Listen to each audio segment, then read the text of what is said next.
Yeah, that was really great. I was so inspired when I watched it because we're so conditioned about looking like a hanger or something, you know? And I think it's just, I think our community is very much about acceptance. Yes. You know, we don't walk around and say, oh, you know, if you're skinny, you know, you're not our friend. I have a lot of skinny friends. But it's more about acceptance and confidence. It's when do you find that confidence? I was diagnosed with multiple sclerosis about 11 years ago. Wow. So I had to relearn to love myself again, because here I was championing for people to love themselves and love your body, but my own body was, you know, attacking itself. So how was I going to continue on this journey to inspire women and to have a magazine that inspires women when my own body was attacking me?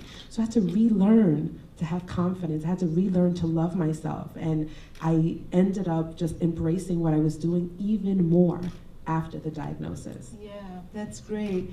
So tell us a little bit about the filming process and how did you cast it and how did you decide who was the protagonist that you needed to tell the story, because obviously there's so many people out there and you can't just tell the whole story of everybody, but you needed to make a selection.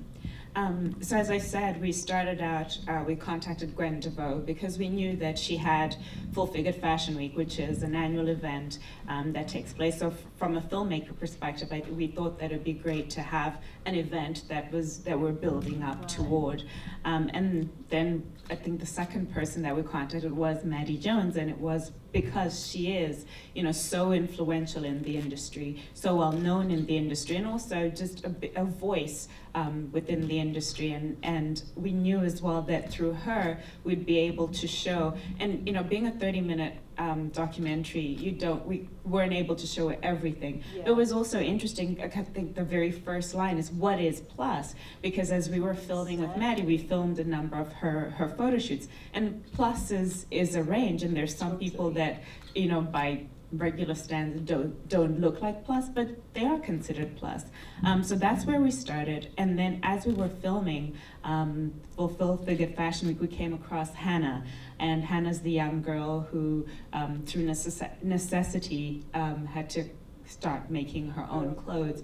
And we felt that her story really kind of helped to narrate the challenges that plus size women feel, and particularly for her because she was so young and is so young, and you know, that feeling of not being recognized, not, you know, in the industry. That was also a very important point, but because it's not only the size but also the age group that we're talking about, because usually when you're talking about plus sizes, people immediately think, oh, older women. But it's not necessarily so. There are so many young people nowadays, for X number of reasons, they have a body that doesn't fit in the size 8, 10, 12, or even 14, and you have to go beyond that. So I think I really loved the movie when I first saw it, and I felt we have to show this. So thank you so much for being here.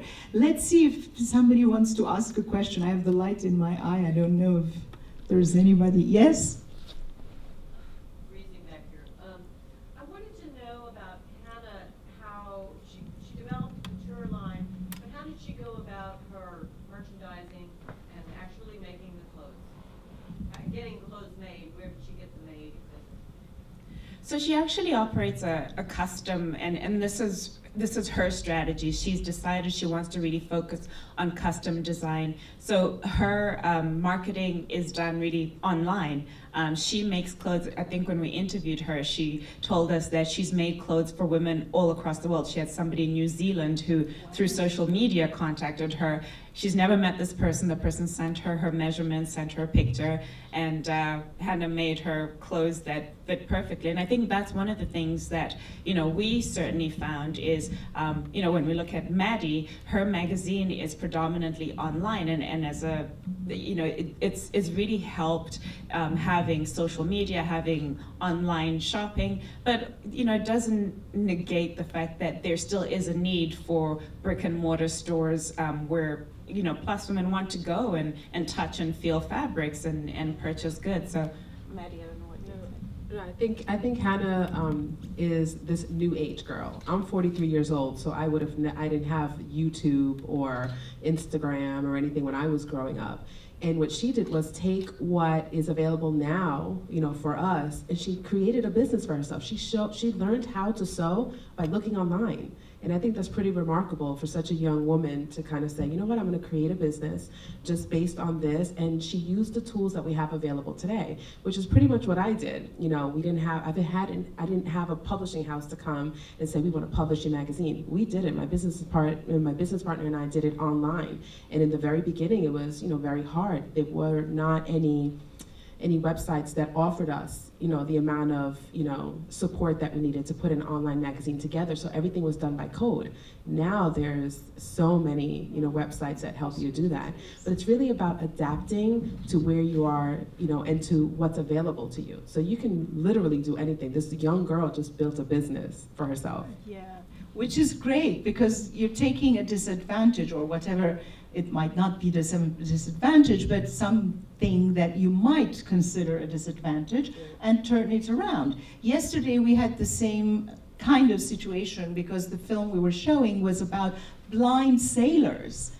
I mean, this is like really amazing, isn't it? And the gentleman was here, the blind sailor was here in the Q&A, and he is 62 years old, but he didn't look a day over 50. And he says, I exercise every day. He has been sailing for the past 37 years. And I'm like, wow, here we go. Who would think that, you know, a blind person could sail?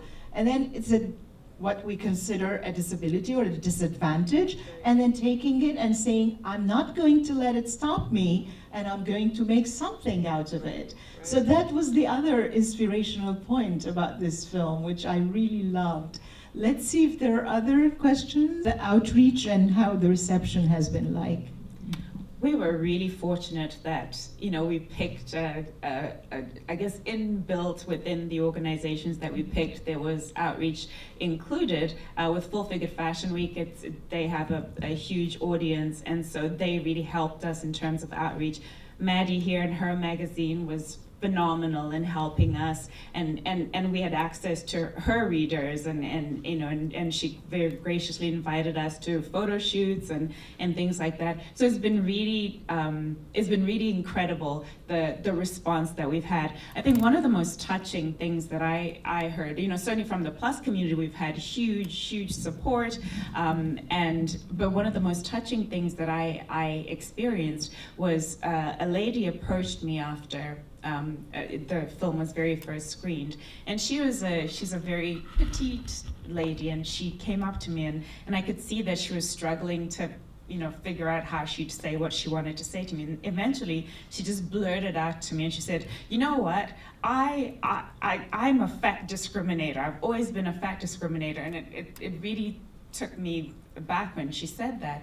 And she said, I'm a fat phobe. I've always been a fat phobe. And she explained to me that from a very young age, her mother had taught her that being beautiful was being thin. And from a very young age, she'd been subjected to being put on the scale, and if she gained weight, there was punishment associated with that.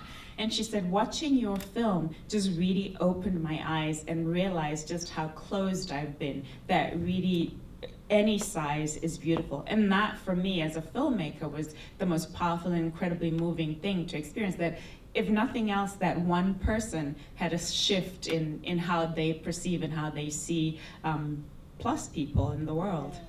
Well, that's really interesting, because that is the mission of the Socially Relevant Film Festival also, is to bring to the forefront films like this and others that would never have a chance to be seen elsewhere, because through socially relevant films and themes like the one you tackled with in your film, we educate, we enlighten, and people start looking at things in a different way.